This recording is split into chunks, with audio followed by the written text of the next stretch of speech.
امام حسن مجتبیٰ کی سب سے بڑی مظلومیت یہ تھی کہ باوفا جو انصار اور یاران تھے بہت کم تھے. اکثر وہ لوگ تھے جو اپنا ایمان بیچ چکے تھے. شیعہ ہی نہیں تھے، نام کے محبان اہل بیت تھے، نام کے محبان. جیسے ابھی بھی ہمارے ارد بہت سارے لوگ محبان اہل بیت کے نام سے. حتیٰ کہ امام حسن کی مظلومیت کی ایک اور چیز کہ جو عام طور پر خاندان اہل بیت میں کہیں نہیں دیکھی گئی کہ اپنے گھر میں اپنی ہمسر اور اپنی بیوی جو ہے وہ قاتلہ کا کردار ادا کر رہی. امام حسین علیہ السلام کو اللہ نے ایسی زوجات عطا کی. آپ بی بی رواب کی مثال دیکھ لیں. 1 سال تک شوہر کی شہادت کے بعد بعض روایات ہیں مقاتل میں کہ بی بی دھوپ میں بیٹھی رہی کہ میرا شوہر دھوپ میں شہید ہوا ہے، چھاؤں میں نہیں جاتی تھی، ٹھنڈا پانی نہیں پیتی تھی. وہ کہاں اور یہ جودہ کہاں. امام حسن مجتبیٰ کی مظلومیت جو ہے وہ کئی اعتبار سے ہے ہمارے سامنے.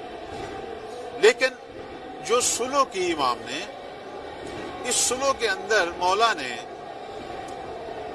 مقابل کی شخصیت کو کھول کر لوگوں کے سامنے رکھ دیا.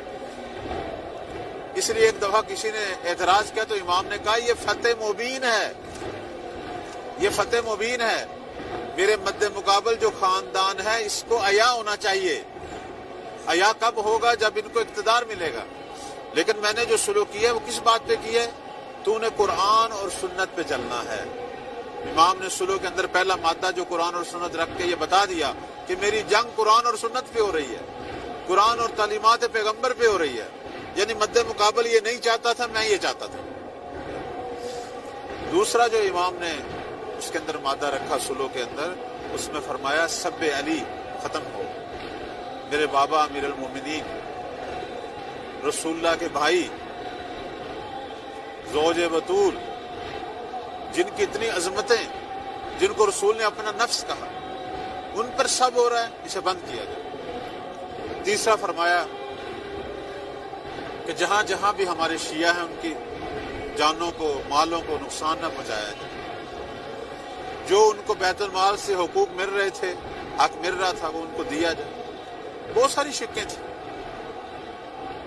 اس لیے جب بعد میں کچھ لوگوں نے آ کے اعتراض کیا کہ آپ نے کیوں سلوک کی، آپ نے یہی فرمایا تم شیعوں کی جانوں کو بچانے کے لیے. کیونکہ باوفا تو تھوڑے سے تھے، باقی تو دنیا پرست تھے. جنگ ہونی تھی، تم سب نے مارا جانا تھا، تمہاری نسلوں نے بھی مارا جانا تھا.